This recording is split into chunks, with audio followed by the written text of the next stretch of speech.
Singapore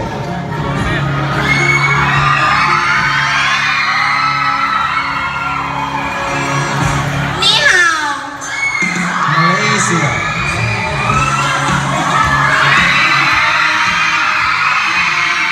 ซาลามาเซียง Myanmar มิงกะบาบา Thailand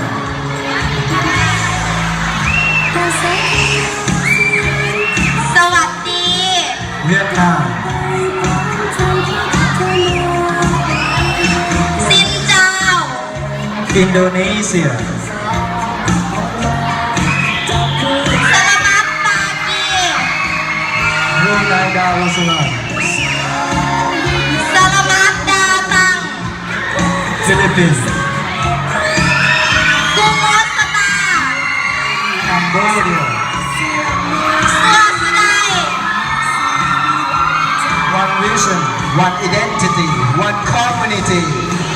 หนึ่งวิสัยทัศน์หนึ่งเอกลักษณ์หนึ่งประชาคม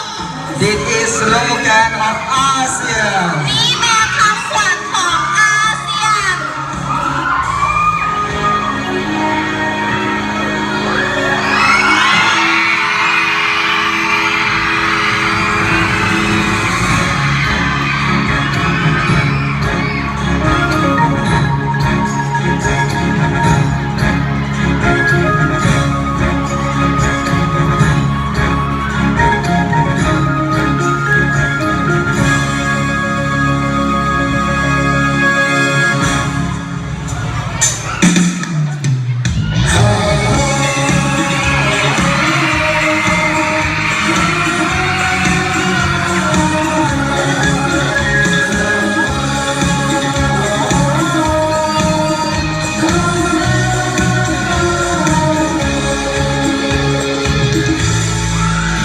ภาษาของอาเซียน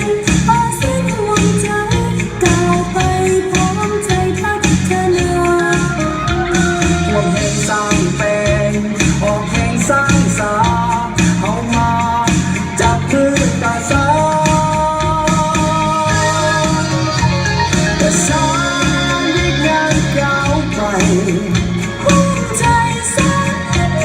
ดี เพื่อเอาสร้างอาเซียนนี้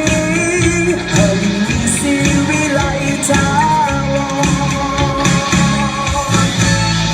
ของกันก้าวไปอาเซียนก้าวไปใส่ใจกอดใจที่ใส่ไปหน้าเพื่อความสุขที่อยู่ดีของประชาชนมุ่งเราพัฒนาประชาชนอาเซียนไทย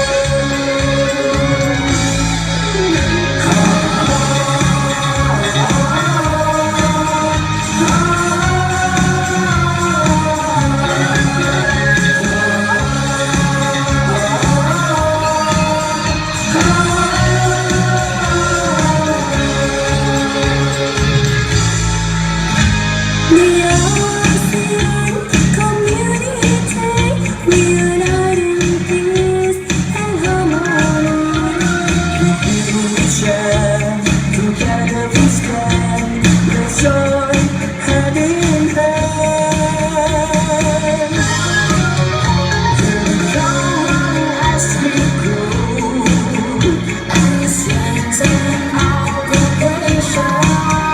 We join hands in one vision to create a better future.